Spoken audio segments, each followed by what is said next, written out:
Hey guys, Michelle Savacci here, and a couple weeks ago I knew there was a conference going down in my town and I kidnapped April Meese and I drove her to the airport, and this is what happened.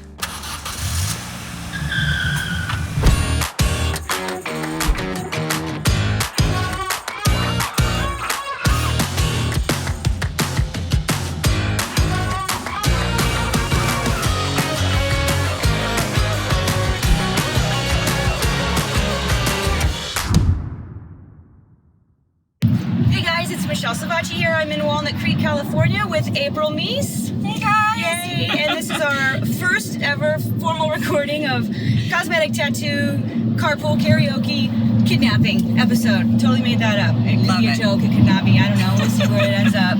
So anyway, April is at a conference here in Northern California, Micro Aesthetics Conference. Yeah. And, you know, I live in the area and I thought, hey, Facebook friend April, how would I take you to the airport? So my first question, April, is do you often get into cars with people that you only talk to on Facebook?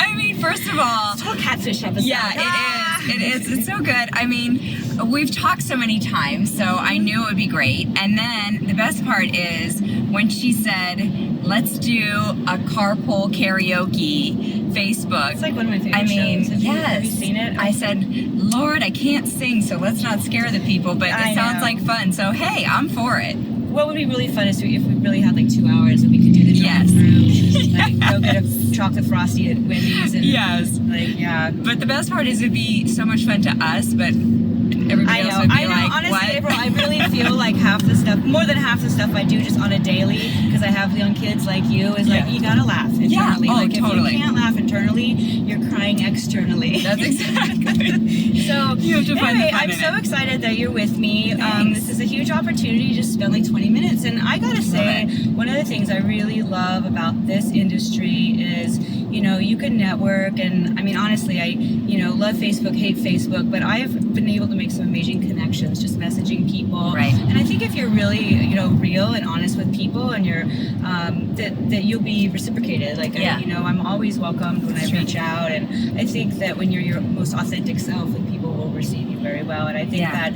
I've just had some amazing connections with people actually all around the world. I've been to Italy, and I always like to shout out my friend Victoria. But the internet's amazing. The internet is amazing, it really is. And so anyway, I get like 25 minutes with you. Yes. It's a short trip to the airport. We're on the highway. And this is Sunday Fun Day, so I gotta say, when I texted you earlier, I had like a glass of champagne in me, and so I was like, am I this really could be gonna be able to do this? I got a little nervous before picking you up. Yeah. So I was like, but I knew once we just started talking that everything would be just fine. Chatting. So I'm gonna drive really safely. I have some questions in my mind that I'm gonna throw out. Good. But Go for it. so how do you just love Northern California? Is it amazing? Yes. Yeah, so I moved, for anybody that doesn't know, I moved from New York City. I was there for 17 years. I grew up in Texas. I moved to New York City 17 years, and my business, permanent makeup business, is still there. My husband and I decided we wanted to move to California just for a lifestyle change. We were just like, we needed more space. I mean, who doesn't love sunshine? But yeah, everybody was like, did you have a job? You know, did you have a job transfer? No, we didn't do anything like that. We just, we don't have any friends or family there. We just decided, hey, you know, YOLO. Yeah, and you do You it only together. live once. That's really cool. You're right. Anytime somebody does a move like that, it's like it's a relationship or it's a job, and they're paying you a lot of money to make that kind of a move, because that's a really big deal. So so it was a whole new start over, reinvention. Welcome. And you know, and let me just not sugarcoat it. There were moments where I was just like, what? You know? You know, also, you haven't been driving in 17 years. Now I'm in the city. Now I'm driving. Yeah. You know, so you didn't have a car in New York? No, So no crazy. car in Manhattan. So I think about doing that sometimes. I'm like, for the amount of money I pay for a car payment and insurance, like, I could probably Uber for just, you know, it's the freedom and flexibility. Well, that's the way they say it's going to go. Like the future, that anybody that has a second car, you know, in the family, that will just become like the Uber. It'll be, especially with like the driverless cars that they're going to have in the future. So, well, they already have them, but you know. So yeah, so we decided to move, and It's been great. It's been an interesting opportunity to stretch ourselves. You have to look at life sometimes as an adventure. I always say to other permanent makeup artists, you know, you have to try new things. You have to think outside of the box. I think especially if you are just starting, if you don't have resources, meaning you don't have the funds, you have to be resourceful, right? Because if you don't have the money right now when you're first starting out, you definitely have time. Yeah. So think outside of the box and be creative. Absolutely. April, I know you have, you know a lot about social media and networking and marketing, and I think like that's what you were here speaking about at the conference. That's what I was talking about. Can you tell me a little bit about the client attraction formula? What is that exactly? Yeah. So I started my business. I was an esthetician, and I was working for Dr. Dennis Gross, who's a well-known dermatologist in New York City. I discovered permanent makeup really just selfishly for myself. And then in 2005, I got training and from a doctor here in California, and I just loved it and started my business and was doing it. And like everyone, I had that same struggle, especially when I was starting. No one really knew about permanent makeup, and we didn't have the Facebook groups. We didn't have. No one was talking to each other, huh? I mean, it felt very competitive. Like, right. I think even here in Walnut Creek, there was Yolanda Moore. Yeah. She had a really good practice. She's had a great practice here for many, many years. Honestly, like 3 other people. I could tell you about it. And nobody shared their secrets. No, it was like, you know, this is my craft. I spent money to do it. You know, and therefore, you know, I'm not going to tell you, oh, we're in a tunnel. So if you can't see us, don't worry. We will be out of the tunnel momentarily. Visualize April talking right now. Maybe we should just pause so that if you didn't need to edit. Blah, blah, blah. Yeah, this is the power of editing. Isn't it amazing? Yeah. My partner Rick's doing the YouTube stuff, and it's like he has the splicing down, and I'm like, I almost have to pause. I'm like, wait, did I mean to do that little spasm thing, or is that really? But it's most excellent to be able to do that, and I gotta stop saying all the time. I'm like, I say it all the time too. All the time? Yeah, I say it all the time. Oh, hey, we're back on. Hey, awesome. That's it. Yeah. So, so then I started with permanent makeup, just like a lot of you guys that are watching this. I was, you know, knocking on doors. I was struggling to get known. I was just trying to get clients in the door. I was like, any warm body, like I'll take it. Did you ever do flyers on cars? I did it all. I know. I did I was like, you know, what they call beating the pavement. I was like, you know, everything you can think of. And it's like 75 cents for a color flyer these days, girl. I'm like, are you kidding me? I know. You're like, are you really gonna call me?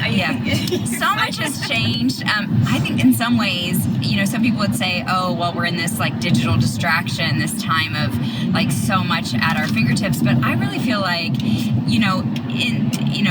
back in the olden days, so to speak, they used to have to spend a lot of money on advertisement for, you know, if you wanted to have a commercial or if you really wanted to get seen. Now we have the internet. I was never able to afford that, FYI. Oh, no, I didn't do that either. Afford it now. But now you have the internet.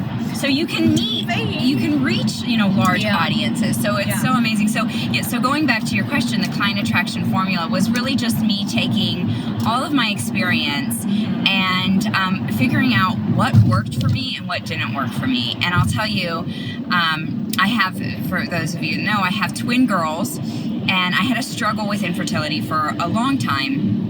And so when I finally had them, my business had started picking up and it was going, and I had that part going. But I now needed, you know, when you start to scale, I now needed balance in my life. And I started to realize I needed systems, because you can't do 24/7. You can't. Like connected to the phone. I mean, that's crazy. Yeah, I waited so long to have these girls and to have children, and I wanted to be a mom, and I felt really torn. And I remember there was a time and my daughter said to me, Mommy, can you chaperone the field trip? And I said, oh, Mommy can't, I have to work. And she said, but Mommy, you're the boss. You know, because they think, because, you know, at that young age that you can do whatever you want when they hear that you're the, you know, boss. And which is ironic, because sometimes for a lot of solo entrepreneurs and beauty professionals, we are the boss, the cleaning crew, the marketing department, the accounting department, just everything. But anyways, and so at that moment, I was like, I realized I was letting her down, and I knew things needed to change. And so, you know, you have those pivotal moments in your life where you realize I got to do things differently. And so I started kind of documenting what worked, what didn't work, and I realized I could teach a strategy to other professionals, other beauty professionals on, you know, not just social media. Social media is one part of it, and I do think social media will be around for a long time. Even if Facebook gets shut down, you know, Facebook owns Instagram, and even if that gets shut down too, I think there will be something else that comes to replace it. So, but I don't always believe in putting all of your eggs in one basket. So what also worked for me was referral partners. So I networked with and, you know, had a lot of other professionals in different industries, but kind of similar to the beauty industries, like dermatologists and hairstylists, that we developed a referral program together. And that was also pivotal for my business because I had a constant and consistent flow of clients coming in, which is what you need. You want consistency for security. You want to know that clients are coming in. And also, the thing about that is, what I think is really key is that you are leveraging the other person and the other authority's audience. So really, when growing, the client attraction formula is really mostly about visibility, because that's what we need. We need to get visible, and you can do that in several ways. You can do that with social media, and you can also, and become known as the go-to expert in your area. You can do that with social media, and you can also do that with referral partners. So, you know, leveraging their audience. Multiple streams of income. That's definitely, I think, like in any industry, I think that's important because eventually, you know, things change and they're beyond your control. Right. And so, you know, Facebook or Instagram, what is hotter right now for, where would you know, if you only have 100% of energy, how would you divide it up? Yeah, so that's so tricky. So and it's going to be different for everyone because it really depends on where your target market is. And I see so many beauty professionals and I say, you know, who's your target market? Who's your demographic? Like, who's your client base? And they're pretty much like anyone with skin. Like anyone with a face. And I'm like, no. That's, if you speak to everyone, you speak to no one. So you really, you know, if you can, you know, maybe your target market is, you know, working moms or yoga moms, or, you know, you start talking about things that matter to them. So focusing on a niche. So exactly. Is better than just blasting. It's better to boosting your posts. That's exactly it. Go deep instead of trying to go wide. You know, if you try to catch everybody, you know, you're not going to get it. So to go back to that, I would say what's really, you know, Instagram is definitely hot, and the fastest growing demographic is 40-year-old women. So that's the fastest growing demographic. For Instagram? For Instagram. Okay. It's still predominantly 20 to 30, right? And once they are following you, stories are actually more important than your feed. So this has changed a lot with social media. It used to be, you know, with Instagram, it used to be your feed had to look a certain way. It had to be almost like picture perfect postcard, like, you know, a professional. Patterns. Yes, and all the colors. That is less important now. Because it's like down to 3 seconds now. Like, so people don't want to flip through your profile. They like the streaming just onto the next story. People are looking at stories more because stories go away. So we always want to look at what we think that we might miss, right? So when it's that, you know, FOMO, fear of missing out. So people want to see your stories. It's easy to keep flipping through the stories. Then once they are interested, then they'll, you know, look at your feed a little bit more. And what's interesting about, so that's Instagram, and then what is happening on Facebook, because people always say, oh, Facebook's dead. Where things are really changing for Facebook is Facebook will always be more about communities and connection, and Facebook's done a really good job of groups, right? So people show up for different groups, all kinds of groups. You'll have, you know, people are there for cooking groups and mom groups, and there's probably a group in your city. Neighborhood groups. Yes. So, you know, search at the top of Facebook, your city, and look for a mom group in your city and get, you know, be active in that group and, you know, provide value. Don't be spammy McSales pants, you know, go in there and, you know, have real conversations for real connection. And I gotta say, it's almost kind of burns me out. Like if I've been in groups like this or somebody calls me out, someone's like, oh, hey, where can I get my eyebrows done? Right. And someone says, oh, Michelle Savachi and Walnut Creek Blinks+Brows. And then it's like, oh, that feels good. And then I swear it's just 2 seconds later, it's like, or this person, and it's just everybody shouting out there. And then you just get, it's just like, you know, it's just, is it effective, I guess, is the... Yeah, so remember, these groups are not, I'm not talking about our permanent makeup groups. I'm talking the groups of where your clients are at, right? Neighborhood groups. Right, because, you know, there's really literally almost a group for anything. You know, if you have a three-legged dog, there's probably, you know, people that love three-legged dog groups, right? Like, honestly, there is a group for almost everything. Your dog's named Lucky. My three-legged dog's named Lucky, too. I mean, he's not so lucky, but, you know, who knows? I mean, I guess he is to be alive. But here's the thing, you know, there's groups, and if you can get, you know, go in those groups, that's where your client base is. And here's what I find. So many people go on these social media platforms in our industry, and they are not using the platform properly. So they're like, I spent an hour on social media, you know, Facebook, growing my business. Well, really, let's be honest, you were just in a few groups and you were just surfing the feed. Like, you were just, you know, you weren't really doing anything to actively grow your business. You weren't making any connections. You weren't, you know, you weren't really doing anything. So getting in those groups and making connections is where it's going to happen. And then, you know, back to Instagram. Instagram is going to be more in the DM, the direct messaging, where the conversations happen for, you know, growing a business. So they're really just two different platforms, but I don't recommend you do every platform. Like, you know, I don't think we really need to be on Twitter too much. That's mostly a male-dominated platform. I still don't understand it. I don't get it. It's changed a lot. Since Instagram introduced stories, I don't think that we really need to be doing Snapchat. There's some other platforms that we don't need to do. LinkedIn might be an option for you, but I say pick two and go strong on those two platforms. Yeah. Cool. So I've noticed, you know, there's been, when I train, and you can speak about your experience, I think back, I mean, there really was there weren't schools, they were just distributors who were training, and then you would sort of follow up and buy supplies and stuff from them. Like, that was the only venue for training 15 years ago. And I think that's really changed. And it's like, let's talk about trends for training. Yeah. Do you think, what is positive, negatives? Like, where do you see trends for training? Yeah. Training trends going. Training trends, yeah. So, I mean, here's the reality. Our industry is growing. It's growing sometimes at a rate that we don't like, because there's a lot of, you know, these just one-day trainings that are coming onto the market, and that's then leaving people kind of lost, because let's face it, you can't learn everything in one day. And so they don't have the direction, they don't know where they need to go.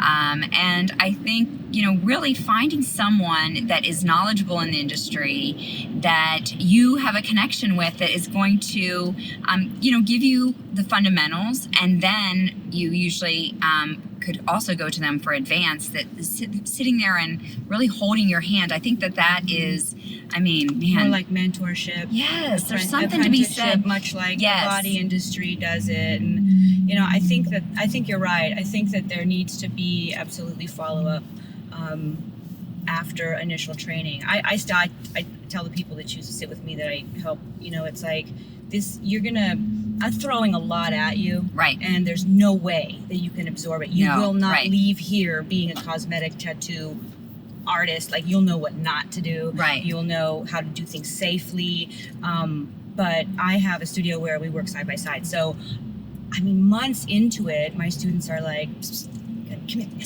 Yes, and right. I'm like, Yeah, you have different questions at different stages. Or it's like, or even like, get that off the tray. You know, like, yes. It's just these little tiny things that I swear, I think, I mean, I was probably 8 years into this industry, and I don't ever want to look at those pictures again, because I mean, honestly, people can progress. Right. It blows my mind. Like, yeah, honestly, I've trained people that Katie Sullivan in my Walnut Creek salon, like, she's just phenomenal. She just has this ability to balance and color, and she's an artist. She just has the thing. And I look at it and I'm just like, damn, like, I mean, she's just exponentially years ahead of me. Yes. Some people have that, like, they just get it fast. And I love that, we get to hang out and kind of collaborate together. And I would just encourage anybody, wherever they are, to reach out locally. Yes. And I haven't found personally the body tattoo world to be the warmest and fuzziest, people to kind of buddy up with. And I mean, it's kind of a shame because there's so much similar technology that we can, and I think we've done that to ourselves. I don't think we've put, our best foot forward as an industry. But for years and years, not so well, and now, but if you can reach out to somebody locally who is an artist that you admire, much if you were to be a body tattoo artist, you'd be like, hey, I like your artwork. Right. You mind if I just sit over here in the corner and watch you? I'll get you your coffee, your tea. I won't bother you. But, some sort of opportunity where you get to just absorb. Right. And, I always tell people, like, if you can just do tails on your clients, like, what's going to make you a better artist is working in skin. Right. More time drawing, on skin. Right. And, I've been in Facebook battles before about, like, way too much emphasis on patterns and strokes and all this, because I just think that it's more important that everything just kind of flow, and that I'm so fundamental. I'm such like an old lady in this industry. I feel I'm like color, like. Well, those are the basics. Those are the foundations. No, I'm just like, it's got to be the right color, or I'm not gonna do it. It just feels wrong. But it's so, as a student, like, what do you think? Like, what are the biggest obstacles for somebody getting into this industry? Yeah, I think in any industry, you don't know what you don't know. And I find that with our industry, there is a very low barrier to entry, right? So meaning that people say, okay, well, I get this little kit with my training, and therefore I'm going to just, get my license and I'm going to set up shop. If you were to open up a restaurant, you usually have to take out a loan for, $250,000 or more, any other, many other careers and professions that are making what we're making. I mean, what do people pay for, like, dental school? Not dental school, dental assistant. Yes, school. I'm not even sure. I know. I make more money than a dental assistant. Yeah, I'll tell you that. But it's the same. It's like, that's a 2-year program or something. There's a lot out there. I mean, even I've seen some dog grooming that's way more, more hours than permanent makeup, and we're, in somebody's skin permanently. So I think that I think that really what happens is there's this allure of easy money, and starting a business is in no way easy. So you're just writing checks. You have to love this. And that's another thing. Is like, don't do this if you just think it's the money, right? Because it doesn't make sense to write the checks, so, especially if you're going to license your own facility and do your whole thing yourself, which everybody's like, I'm going to do my own thing. Right. And that's great, but it's so much more beneficial to just kind of like work with someone for a while. Just figure out if you really want to do this before you do it. Right.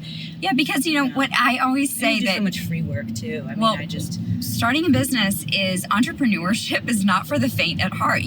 There's so many life lessons and self lessons that you learn, because you really have to think in a completely different way. And I will tell you, the other thing is, every day there are infinite amount of decisions to make. Should I do this? Should I do that? What should I do next? And what I also sometimes see a lot of artists that are that are starting out, they get into what I call analysis paralysis, or like, I'm not gonna do this until I do this. Well, they're creating obstacles. They're afraid to do. They're analyzing.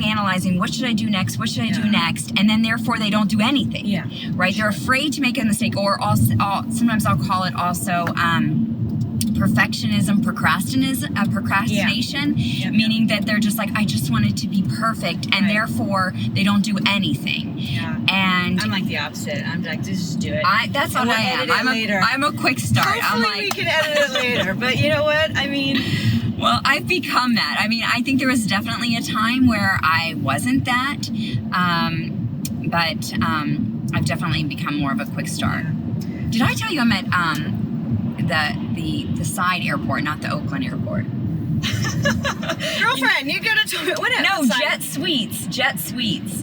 It's okay. We might have to Google that. Yeah, what time sorry. does your plane take off? Oh, it's not till 7. We're good then. Good, yeah. Oh, It's a small one. It's like not. I don't know about this secret special person airport, April. I just take what us common folks take. Well, it's actually, I think it's close to here. It's because they have to be near a runway, but it's I'll tell you. You know what? I'm gonna let the secret out. This is not PMU related, but Jet Suites is amazing. It's just in California, but they're not at the main terminal. Mm-hmm. So, but this is the craziest thing. It's like semi-private, but it's funny. You go through. I shouldn't even probably say this. Secret wormhole. It is like that. There's no. I shouldn't even say there's no security, guys. There's literally no. Yes, there's no. Interesting. You don't go through the metal detector. Your bag doesn't go through the metal detector. It is like crazy. I'm kind of a little like, I don't know how to feel about it because I'm a little bit like security versus convenience. Well, we're here at the Oakland airport in Oakland, California, and we're trying to find the secret special person airport for April. Sweet. I didn't know what I was signing up for. It's I just want to honestly, get home it's close. tonight. Yeah, we might have to Google it. So anyway, should we sing the song like what's a song like? Will I get home tonight? Do you know the way to San Jose? Because that might be the airport that you're talking about. It's here. Oh, one more question, because I read this on your Facebook. Oh yeah, sure. Okay. In order of most priority, sushi, God, or cosmetic tattoo? Oh yes, that is. Well, I have to put God first because I don't want to be struck down. Right, so, and you're flying. And listen, and I just said security and convenience. Excellent. So God's got to go first, right? Yeah, and then and then sushi and permanent cosmetics. That's a hard battle. I think I'm gonna have to. Depends what time of day, right? I might have to go with sushi on that. No, I'm just kidding. I don't know. That's good. I had that is a toss up. Actually, toss up. I know what the things that we put on those little. You know, that's another just random tip. Like sometimes when you have this space, like whether it's your website or your Facebook, business page. So you have your personal profile and you have your business page. Those are two different things. There's a chance for you to show some personality. So it doesn't have to be, if you have a more, upscale, a different vibe to your brand, then, it might not be appropriate to say something fun and quirky, but my brand is a fun and quirky brand. But I always feel like you have to put a little bit of you, on your website. There needs to be some, people are like, I don't want to tell people my personal life. Well, you don't have to tell them your social security number and you don't have to tell them what you had for lunch, but you do need to open up to them because people buy from people. I think people are starving to connect. They are. A real connection. Connection I think absolutely got to be pro all the time. Yeah. But there is this space now, maybe not so much as before, that I look at my kids. Our kids, they're in this. This could be different than us, right? So what's their social media going to look like? Yeah, it scares me. I know. Like, stop posting stuff. It's going to be on forever. But no, there's that. I think when people feel that there's some connection, somehow. That's very, very important. Yeah, connection is just, that's really, we forget that social media is for the social part, right? Yeah. It's the social part, it's the connection that we need to have. Yeah.